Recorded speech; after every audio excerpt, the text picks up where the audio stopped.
បាទគ្រប់ជំរាបសួរបងប្អូននៅក្នុងបណ្ដាញសង្គម Facebook និងជំរាបសួរដល់បងស្រីលីងជំអូនខាងប្រទេសអូស្ត្រាលីបាទឥឡូវយើងមានឆ្នាំពេទ្យចែកជូនដល់លោកតាវាគណៈកម្មការដែលស្ថិតនៅក្នុងវត្តពោធិ៍ដុសបាទដែលលោកបានមកជួបគ្នាហើយឥឡូវមានប្រហែល5នាក់ឥឡូវជូន5ប្រទេសចុះហ្នឹងហើយឆ្នាំពេទ្យរបស់បងស្រីលីងជំអូនខាងប្រទេសអូស្ត្រាលីបាទណាមិញនេះគឺយើងបំបត្តិការជីក្បាលបំបត្តិការចុកចាក់ដៅខ្លួននេះអាចប្រើបានលោកតាណាហ្នឹងហើយហើយជូន5ប្រទេសចុះអរគុណដល់បងស្រីលីងជំអូនខាងប្រទេសអូស្ត្រាលីបាទវិទ្យាប៉ារ៉ាដែររួមមុនបាទលោកតា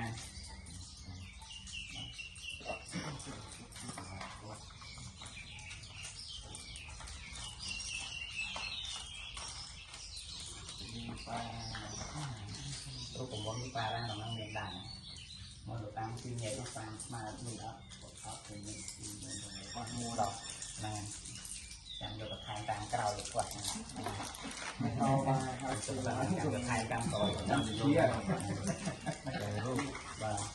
chúng ta đọc ở dây lên tới tập on của này là tập on để sóc con chú con nhạc trên cái tay chắc là con và các bạn là em không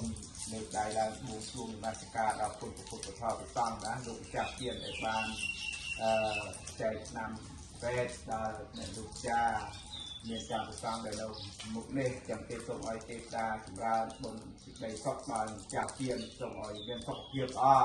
បាទបរិបូរណ៍ដោយពរ4សម្បត្តិ3សេចក្តីសុខសូមជួបតែដំណើរល្អទាំងអស់គ្នា8ជាឡាយអរគុណចំណាត់ប្រសាសូមអរគុណមែនទែនដល់បងស្រីលៀងចំអូននិងក៏សូមអរគុណប្រសាផលបុណ្យនេះបានទៅដល់លោកតាលៀងលីនិងលោកគង់មួយលៀងកុំបីខានដែលលោកបានចែកឋានទៅអរគុណច្រើនបាទសុខសប្បាយហើយបាទ